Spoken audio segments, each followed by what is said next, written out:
Welcome back to Monday Musings, a casual conversation about culture and theology. I'm Justin Ely. And I'm Daniel Chen. We're just a couple guys talking about some stuff. The stuff we have been talking about most of the summer are Christian clubs, also known as denominations. And it's been a wild ride. It has been. Yeah, we hopefully you guys have learned a lot, and now you guys can, as you talk to people in different denominations, you actually have something that you can relate with them on. Yeah. You know something about You're what like, they believe. I know about your club. Yeah. So this is the last series, episode in the series, except I guess we'll have a special episode coming out in a couple weeks. We are interviewing Dr. Warren Latham about the founding of the Global Methodist Church. So that'll be interesting. He's one of the key figures that has pieced this new denomination together, a worldwide denomination, hence the name Global. Yeah. So that'll be kind of our appendix to this series. But this is the last one, kind of analyzing them. Yeah, and I'm really excited. So I know he was your pastor for a little bit, right? He was my pastor growing up from the time until I was about 8 or 10 years old. Yeah. And you told me about him, so I became friends with him on Facebook. He plays for Keeps on Facebook. Oh man, I can't wait. I've never actually met him, but just based on what he says on Facebook, he's about the truth, and he doesn't care. He tells it like it is. He tells it like it is, and you know what? I respect that. So we're excited to interview him. I don't know what to expect. Yeah, but it'll probably be long, and it'll be entertaining. Yeah. That's my guess. Yeah. But today we're talking about other. not the others in Lost. Yes. That's a different conversation, one that annoys Hillary to no end. But we are talking about other denominations because these are just the leftover ones. Sorry to call you that. If you belong to one of these denominations and you're offended, I don't know. Your identity isn't in in your denomination anyways. I don't know why you're offended. Yeah, you should be in Christ. Gosh. Yeah. Come on. It just means, maybe you should share your faith more and your denomination will grow, and then you will be lifted out from the other, I guess, Yeah, you'll be lifted out of the other category. But we're going to talk about Evangelical free, the Restorationist Movement, kind of Church of Christ, and then non-denoms. Got to love the non-denominational ones. Yeah. I thought we already talked about Baptists. And there it is. But before we get to that, we're going to start with the life hack of the month. You say to yourself, wait, I thought you did one 2 weeks ago. We did. We just felt like doing it again. We did, and I've gotten feedback that people like the life hack. Yeah. And now I think, starting in August, so I guess we're going to go back to every week, right? Doing this? I guess so. But then we're going to have a baby, so, So we'll stop for a little bit. Know. Maybe I'll bring on a couple guests. You could have some Yeah, I'm going to start thinking about that. You could do that. Let's change it up. Some guest it'll be interviews. weird. It'll be weird not to have you, though. I know, thanks. I've heard a lot of people say about our podcast, it feels like people are just like friends with us, like in the car or wherever you're listening. Right. And so it's like... Are you talking back to us right now? Maybe. Are you high-fiving us in the car as we make good points?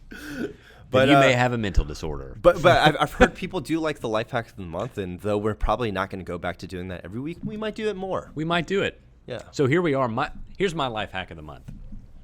Get a Nest thermostat. Treat yourself. They're expensive. They're I have expensive. one too. I have two of them. We just got a new house, and we've been moving in, and we wanted to do a new thermostat, or 2 new thermostats from the beginning. We tried going cheap. We still had a smart thermostat, but it was like the Amazon smart thermostat, lower level. And I installed it, and I hated it, and I hated myself. And I was like, you know what? Life is too short. A Nest is more expensive. It hurt when I checked out at Home Depot. But you touch that thermostat every day. You deal with that thermostat every day. It's going to be a part of your life for a long time, and you should love what you have. So go Nest. Who do you use for power? Is it Sony?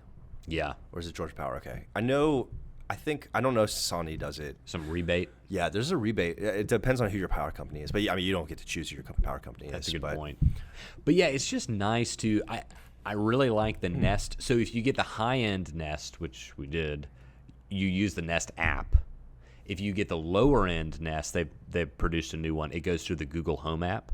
Oh, okay. And Google Home, the app's just less intuitive. The Nest app is super intuitive. I love how you can program it. That's fun. The Nest Learning Thermostat, which is the high-end one, it can learn your behavior and I turn that change off. things. I don't like that because I'm like, I want to.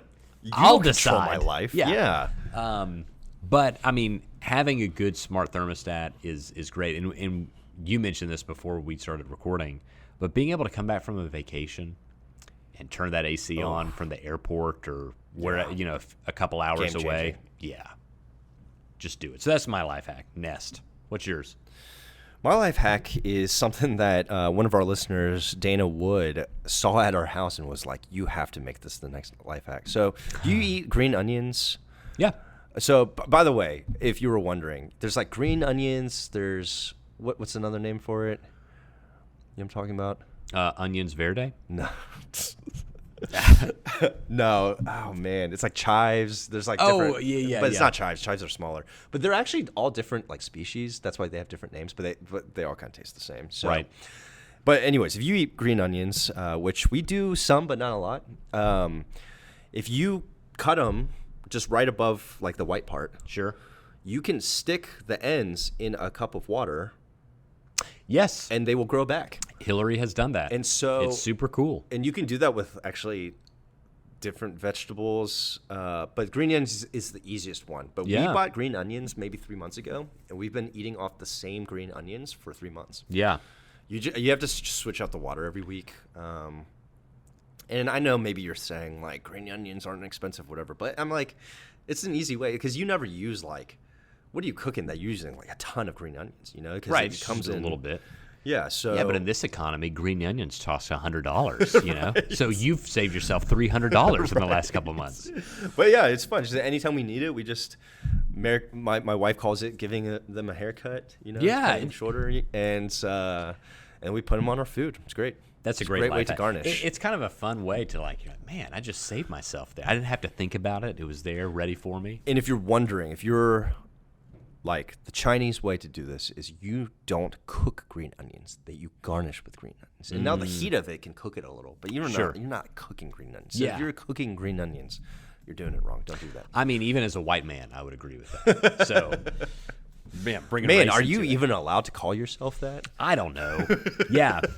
As a person who identifies as a man who descended from the Caucasia region of Europe, So, backstory, I convinced my high school prom date that all white people came from a place called Caucasia that was on the border of Russia. And it's no longer in existence. But I somehow, I think I manipulated the Wikipedia page just a little bit and showed her, like, really quickly. And she believed me. So, there's if you're listening, to my story. Yeah. Yeah, you know who you are. I won't share your name, but you know who you are if you're listening. I also know who you are. And if you stalk me in my Facebook page and go back far enough, you can probably also find some very awkward photos that, let's just say at my high school prom, there was definitely room for the Holy Spirit in between the two of us. So all the, dance with room for the Holy Spirit in between. Don't worry. There was plenty of room. Very, very awkward pictures. Anyway, back to our main topic of today, the other denominations that we didn't want to just give a single episode for. So we're going to start with the Evangelical Free Church. And the reason we're doing this is because you said, I was like, what is going to be in the others? And you said Evangelical Free Church. And I said, what's that? And you said, exactly. And so we're about to let you know. We're going to let you know. Mainly, Trevin Wax is going to let you know. We've been using his guide to Christian denominations. Really helpful. We've been posting it in the show notes. But there are some famous figures that most of you will probably recognize the names. That you will, which I think is interesting. So Trevin Wax points out, as far as the name goes, the term evangelical signifies association of churches that trace their heritage back to the birth of evangelicalism in the modern era. And he points out that free identifies it as a part of a free church heritage movement that sought to separate church doctrine and practice from government control. So that's interesting. Yeah. Very American in that sense of separation of church and state. Which I will reiterate for listeners, if you didn't listen to the ones where we've said this, but the separation of church and state was implemented to protect the church, not the state. Yeah, isn't that interesting? Yeah. And so not that it and so people just talk about all the time now, like, oh, we should tax churches, separation church Yep. state, if church went blah, blah, blah. It's like, no, it's to protect the churches. What's interesting, too, along those lines, I heard in a podcast the other week that the Establishment Clause in the Constitution that Congress shall not establish like an official religion, I'm not sure this is true, so feel free to email and correct if wrong. That was applying to the federal government in the Constitution, but it didn't prohibit states from doing that. And apparently at the founding of the country, plenty of states had state-established churches. Interesting. Like in Pennsylvania, we're the Lutheran. Lutheranism is the established whatever. Not sure that's true. Again, correct me. That's what I heard. I thought that was interesting. So history of evangelical free. In 1950, the Swedish Evangelical Free Church and the Norwegian-Danish Evangelical Free Church Association merged, and both groups were started by immigrants in the 1880s. So there you go. Let me ask you a question real quick. I'm terrible with geography and stuff. So Danish, what country is that? Oh, gosh. My friend... Google? Okay. I thought you might know because that seemed like one of the things that you would know and I wouldn't know. Denmark. Okay. Denmark. And what are the people from the Netherlands called? Neanderthals, I believe. Yes. It must be that. What are people from the Netherlands called? The Dutch. Dutch. Okay, that always confuses me. Yeah. Yep. So Okay. so there you go. So a little geography lesson as well for you. What they're like, churches, worship services are kind of like Baptist churches, more like that than high church liturgies like Roman Catholic and Anglican.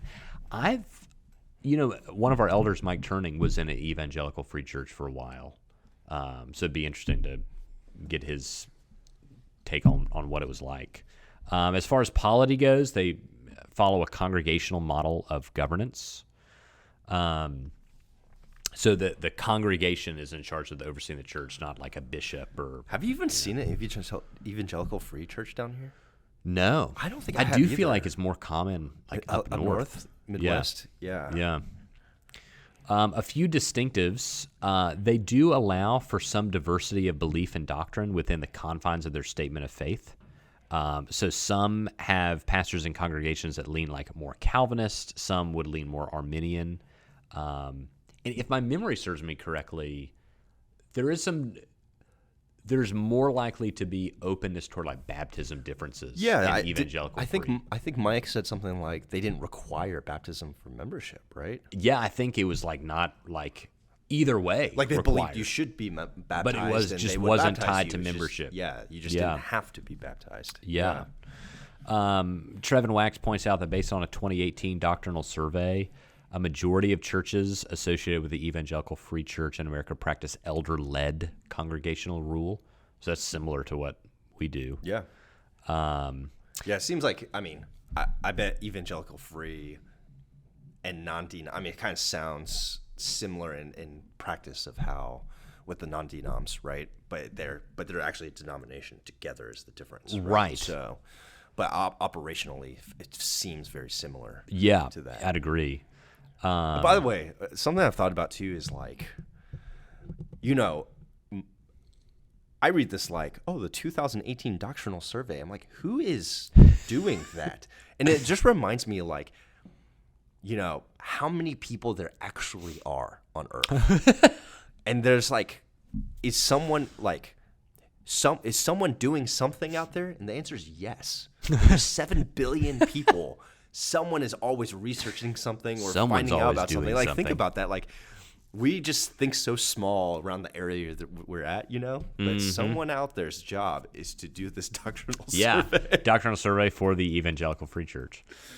And in 2019, they removed premillennialism from its statement of faith on the end times, showing that it's a non-essential statement. If you look on their website, efca.org/SOF,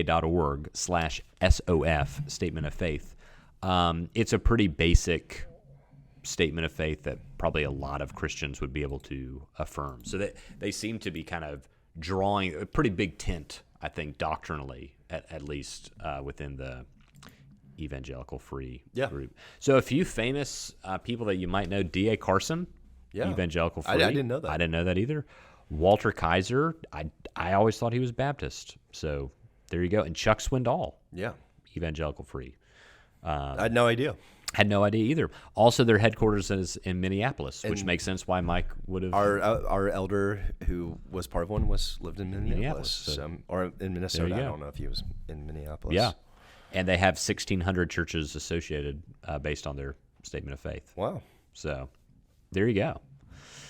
So next group in the other category, sorry again for the demeaning title, is the Restorationist Movement, in which like Church of Christ would fit into this. So the Restorationist Movement are focused on recovering the pure faith of the early church, is how they would describe it. So the history of it, sometimes referred to as the Stone Campbell movement, it goes back to the Second Great Awakening and focuses on restoring local churches and their faith and practices to what the Bible teaches in the New Testament. So what is church like? When we're dealing with like Church of Christ, many don't have musical instruments and only sing a cappella. Which, you know what's interesting is we have started singing the doxology a cappella at the end of the service, and it's been really nice. Yeah. But I don't think I'd want every song a cappella. Definitely not. It's like too much of a good thing becomes a bad thing. How do you, like... I don't know how you justify that when you look at the Psalms and it talks about sing to the Lord with the lute and the lyre and the harp. And, at the very least, use a lyre. Yeah, come on, guys. At least bring a harp up there. What are you guys doing? Yeah. But yeah, I think for those who grew up in a Church of Christ background, that was probably very distinctive. And I have heard people coming out of a Church of Christ background that one of their struggles visiting other churches was instruments. Huh. Like I felt uncomfortable when I walked in because that was always like a no-no growing up. Yeah. So the Baptists just think the drums are from the devil, but Church of Christ thinks every instrument is.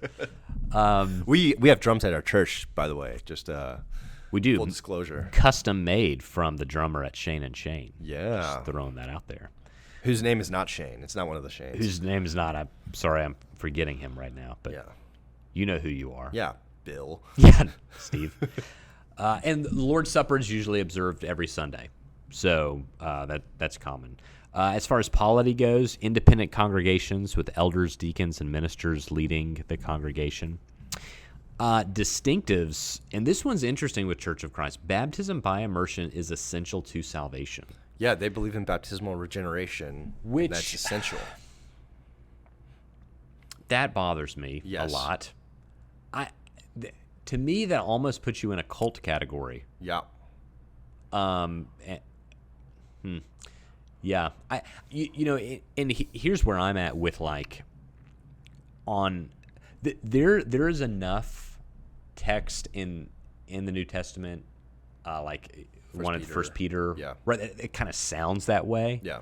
That I'm like, I have like personally, I have a bandwidth where I'm like, okay, I can deal with some interpretive differences here because it seems to lean that way. But I think that's a big, when you add anything to the gospel, I don't know what you do with the thief on the cross if baptism by immersion is required for salvation. Right. When Jesus clearly promised, you'll be with me today in paradise. Right. So that's an issue for me. But I know, and this is, we've said this a lot, is don't say Calvinists believe, say Calvinism teaches. Right. Don't say everyone from Church of Christ believes you have to be baptized. You could say the Church of Christ doctrine teaches. Right. Because I've known a lot of people, Church of Christ background, and they did not think that I'm saving myself by getting baptized today. That's not what they believe they were doing. Right. But the teaching would say it's essential to, you got to do it. Yes. Yeah, it's interesting because I've met a range of people who didn't believe in baptismal regeneration from the Church of Christ, all the way to not only do you need baptism by immersion to be saved, you need baptism by immersion in a Church of Christ church. Sure. I think I disagree with baptism by immersion is essential to salvation. Like, you're not saved. Like, you're going to hell if you don't get baptized. Yeah. But going through some of the verses, I do get how some people get there. But I do think once you cross that threshold into your baptism at your church doesn't count. It has to be at this church. Yeah, that's dangerous territory. That gets into what you said earlier to the cultist kind of stuff. Yeah. And it is interesting because have you heard of the International Church of Christ, the ICC? No. So it's different. The Church of Christ holds a lot of the similar beliefs, but ICC on a lot of cult websites are actually listed as a cult.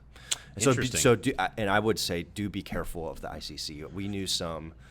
There was a ministry that was International Church of Christ, and when I worked in college ministry, and they actually utilized some cult practices, and not the occult, but for example, like signs of cultish behavior is like you prey on people who are like antisocial.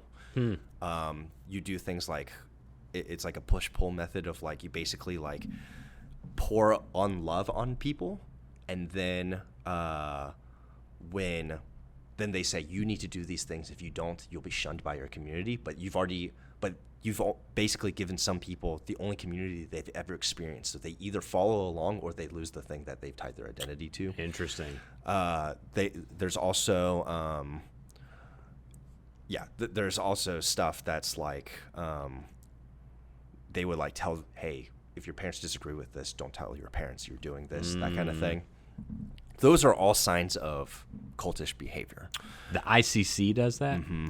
When you said on many cult websites, where are these cult websites? I'm sorry, there's websites. If you look up like findacult.org? Yeah, if you look up like list of cults. Okay. Like there's a few different like people like, there's always people policing everything out there. Yeah, oh yeah. That will include them. But it's hard. Not all of them are correct because like I worked for Campus Outreach and sometimes we're on there. But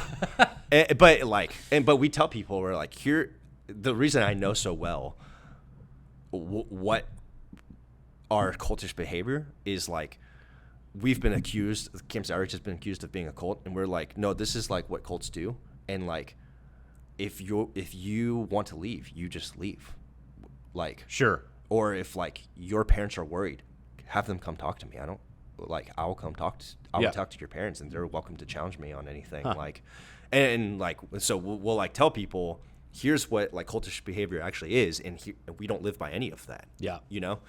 And so once again, not every ICC church I'm sure is like that. I know in general, it's people throw that out more, the cult thing more for ICC. Interesting. As opposed to the Church of Christ. But it was confusing because I didn't know how to.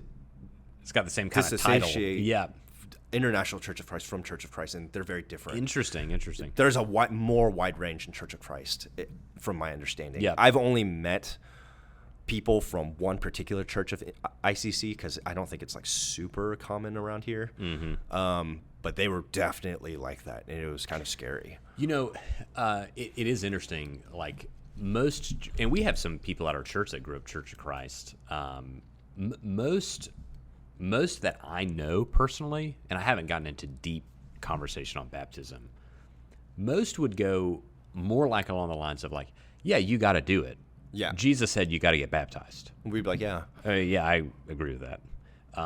So again, it is interesting I think it's important not to say you believe. Yeah. Well, let the person tell you what they believe. Sure. But so that is a big piece though of Church of Christ, baptism by immersion for salvation.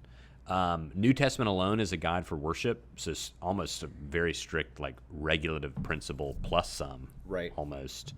And many within the tradition are against formalizing beliefs and creeds and confessions, even if they agree with many of the key teachings. Then they're not reformed, Yeah, you gotta love that. Yeah, Westminster Confession. Yeah, you gotta. Yeah, Heidelberg Catechism. Some famous figures, I know like two of them: Barton Stone, Alexander Campbell, Max Lucado. I had no idea he was Church of Christ. I didn't know he was Church of Christ either. I assumed he was a Baptist. I just thought he was a non-denominational guy. Wait, is he the one? Is he the one that is the pastor of Chip and Joanna Gaines? Is that him? Oh, I don't know. Maybe, I don't know. I don't know. Some famous guy is. Yeah, maybe that's a different person. I thought it was Max Lucado, but. And then Kyle Idleman, who's become well known more in recent years, I think. So yeah, that's interesting. A few kind of related groups. So you have Church of Christ, Disciples of Christ.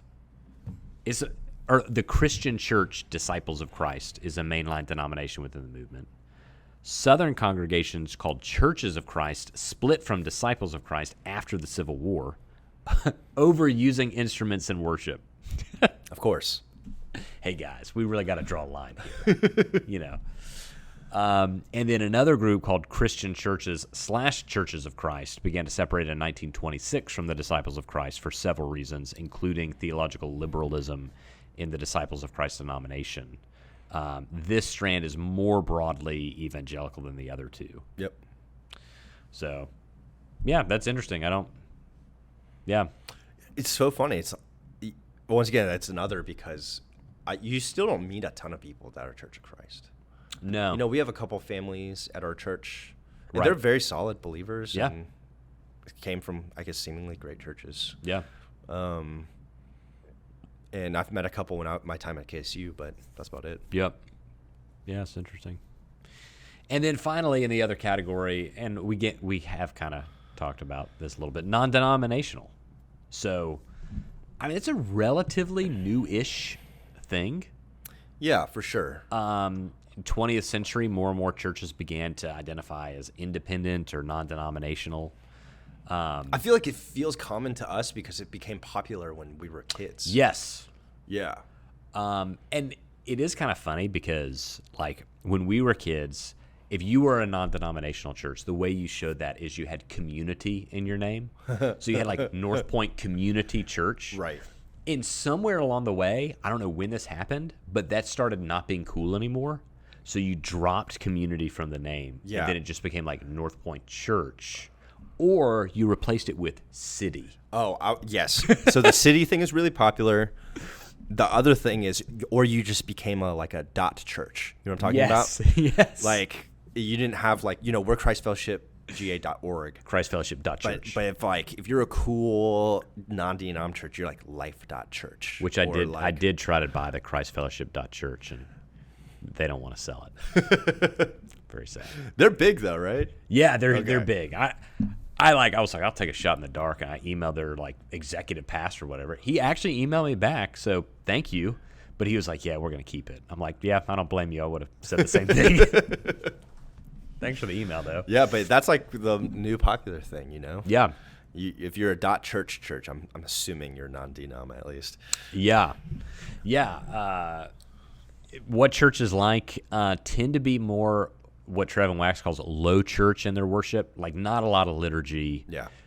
A lot of sermon sandwich. Yeah. 2 songs, a bumper video, a sermon, and 2 songs. Yep. It's, probably some smoke. Smoke and mirrors or just smoke? It's kind of dark in the room, but the stage is blue. There's some smoke and some lasers that pop out every once in a while. Yeah, gosh. So yeah, they do tend to be more contemporary. Yep. Less tied to historical creeds or confessions, right. or. And I feel like a lot of non-denoms don't have formal membership. That does seem to be a trend. Yeah. It tends to be heavier on the seeker-sensitive model. Yeah, the seeker-sensitive, and I feel like non-denom churches just try to lower barriers to entry to the church. Sure. Which I think the heart of it is really good. Yeah. But I think you miss a lot if you get rid of membership and that kind of stuff. So So I was actually listening to the Rise and Fall of Mars Hill podcast. Right. Keeps throwing out some extra episodes, and they just interviewed Tim Keller on it, and it was a really good interview. And they were asking him about the difference between church planners seem to want to go non-denom. Do you think there's a place for denomination still? And I thought his answer was really interesting. He said, I think you need both. He's like, when you're planting a church in the city, it's neither this nor that. Yeah. It's this other thing. But he said, when you're planting a church in the city, you should get all the guys together that are planting from different denominations so they can get to know each other and learn from each other, because each denomination has its own strengths and weaknesses. But when it comes to like accountability, you really do need denominations. And this actually made me more impressed with the PCA than Southern Baptist. It's not, there is no accountability really higher up. PCA does have accountability. Yeah. And he said over the years, different people within the PCA have lodged complaints against him for potentially violating the Westminster standards because of his belief, his creation belief. And he's gotten called before like the presbytery to have to answer questions like 5 different times. And he said, like, my denomination has like a specific way to handle like complaints. And so he said, like, it's really important to have the accountability, which that wouldn't happen in Baptist world really, but non-denominational, there's no like, you're it, like you're at the island, and within the church it's just you. Yeah. Which in some ways that's good, because like when you have like the sexual abuse task force of the Southern Baptist Convention come out, all the like stuff that happened within like a small group of people that made some really bad decisions spills over into every church associated with it. Whereas non-denominational churches, you can say we have no affiliation with that. Yeah. So I mean that's a benefit. Yeah, and it's interesting too, because I've heard of some, you know, we're generalizing non-denoms here, but I've heard of some like, you know, I've heard of some PCA churches who are tired of the presbytery and go non-denom, and they're like strictly PCA, just not under a presbytery. Right. It's like very interesting, you know, and so you get some of those too, you know, and I think you see like a lot of like Dallas Theological Seminary, like a lot of their graduates in churches tend to be some form of kind of non-denominational, like Bible church kind of things. Like even down the road, Fellowship Bible Church, I think, is totally non-denominational. Are they? Okay. And super solid. I just assumed they were Baptist. They are at least Baptistic. Yeah. So yeah, I think you do have a range here on non-denominational, like everything else, but some very seeker sensitive, some more very expository Bible type churches. Right. Yeah. Famous figures: Gene Getz, Tony Evans, Francis Chan. Man, what happened to Francis Chan? I feel like he's doing that like house church thing. Is he? Yeah. Okay. I just like haven't heard from him in years, I feel like. Yeah. I know. He was like in the spotlight for a long time. Yeah, I feel like he's not as much. Maybe he peeled back. I don't know. It was like a big thing in college where it was like, oh, you're part of a Bible study? You read Crazy Love? Yeah, what do you study Crazy Love? I'm like, oh, that's not in my Bible. What version are you reading? The first semester we studied Crazy Love, and then we read Radical. Yeah, if you were, you understand if you were in that. Yep, if you went to college between 2000 and 2010, you know what I'm talking about. If you didn't, it's okay. Don't worry about it. First semester is Crazy Love. Second semester is Radical. Third semester is Desiring God by John Piper, followed by Don't Waste Your Life by John Piper. And related groups, actually, per what I just said, Fellowship Bible Churches, founded by Gene Getz. That's hilarious. Okay, So there you go. There you go. So those are the non-denoms. So we've been through a lot of different denominations. Any concluding thoughts on like the whole thing as we wrap it up? Yeah, I think, you know, we want to. I was giving advice to a couple of people a few weeks ago and was saying, you know, I've been a member of a Presbyterian church, now obviously a pastor at Baptist church, and they were asking me how I reconciled the differences of beliefs and stuff. Yeah. And really the way I expressed it is you need to have like a minimum standard of what a church should believe. Right? Sure. Like Jesus is God. He died for our sins. He rose defeating death. Yeah. Bible is the word of God. But after that, I told them, I really consider myself a Christian first and a Baptist like second or third. I don't even know if I consider it second. But that, and the way I described it is I'm part of the global eternal church. Yep. My local church is how I function and express myself in the present now. Yeah. And so that means that, like, if this is my personal belief. If I'm, I obviously believe in the Baptist view of baptism, but I can go to a Presbyterian church if it's a great church in the area and there's no good Baptist churches. Yeah. Because, I am expressing myself as a Christian through this local church, and this local church, I believe holistically, is a more solid Bible-believing church. Yep. And so, if you're wondering with denominations, I think denominations are important because it allows different sets of secondary beliefs to exist without having to fight each other in the church constantly. Yeah. But at the end of the day, too, I'm willing to at least cross those denominational lines if your primary theology is the same as mine. Yeah. I don't know. Does that make sense? Yeah. No, I'm with you. I have no like identity stake at all. Sure. In being a Baptist. Yeah. There's not like there's zero part of it. Like people have asked me before, if I join Christ Fellowship, do I have to become a Baptist? And I'm like, well, I certainly hope not, because I don't know if I would join. Like, I'm a Christian. Right. My personal theology leans Reformed Baptist. Sure. That's how I best describe my and that's how theology. We teach here because of that. And our theological convictions as a church is Reformed Baptist.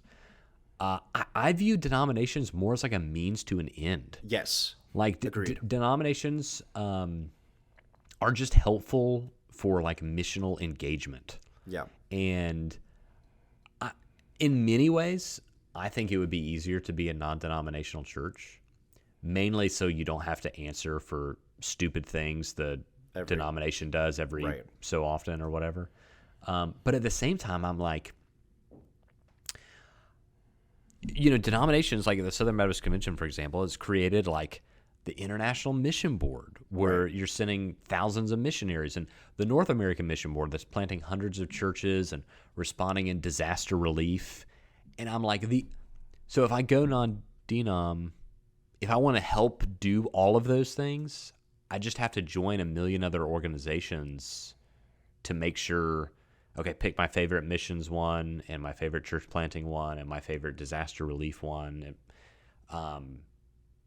And then those institutions are filled with people, so they're going to do stupid things from time to time too. So I'm back to square one on like, but like, so to me, denominations is not an identity marker. It shouldn't be. Yeah. If it's that for you, like, yeah, that's a problem. I would, like. But I think, like you said, like they provide like theological agreement on secondary and sometimes tertiary issues that enable you to partner with people to do mission work. Absolutely. Send missionaries, plant churches.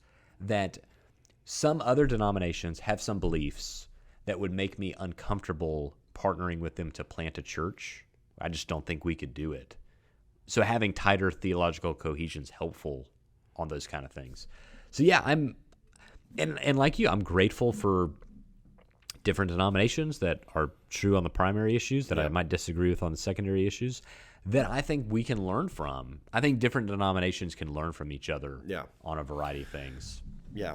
And once again, I think we said this in an earlier episode. I think you coming from the Methodist, being raised in the Methodist church, working for a non-Reformed Baptist church, me coming from a non-denom Chinese church, being trained from the PCA to a Reformed Baptist church, our church is cool. Like, it's cool being there with so many different types of people and backgrounds of how they grew up in different denominations to come together to worship Christ together. And obviously, like, we have a statement of faith and belief that we hold to, and that our members hold to as well. But it's just really, it's really cool to, I mean, every denomination, every church, every area has different cultures to bring those cultures together.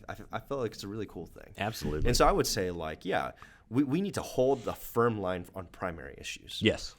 But if there's a denomination out there that is blaspheming the Holy Spirit through primary issues, we say no. Yep. Like we hold the line there. Yep. But if we disagree on secondary issues, I think we should stop being so much part of our club. It's not our club versus your club. I think we need to stop doing that so much. I think that's the closing thought here. And I think this kind of depends on your temperament. But some people lean toward everything is primary. Right. So everything that, if you disagree with me, heresy. Right. And I think we've particularly seen this in the United States on almost like the area of like political theology, you could even say, of like how should Christians engage in culture. Right. And people have left no room for disagreement there. You're Anakin Skywalker, you're with me or you're my enemy. Right. And Obi-Wan says, only a Sith speaks in absolutes, which is an absolute statement. Right. Jedi Master. But you see that a lot. Everything's primary. If you're not with me, you're against me, you're a heretic. I don't think that's helpful. I think we need to give up on that. Right. The other side is nothing is primary and everything's kind of negotiable. And let's just all hold hands and sing Kumbaya. And I'm like, some of you are saying some things that is straight up heresy. And right. I'm not, like actually heresy, actual heresy. And I'm not holding hands with you singing Kumbaya. So somewhere in the middle, I think, is a helpful way to view things. So we hope you've enjoyed this series. We hope you've learned some things. We'll be back next time with a special interview with Dr. Warren Latham on the founding of the Global Methodist Church. And then we'll start something new. So send us emails, info@christfellowshipga.org, to give us some suggestions on topics you'd like to hear us talk about. And we'd love for you to subscribe and rate us anywhere you get your podcast. Talk to you next time.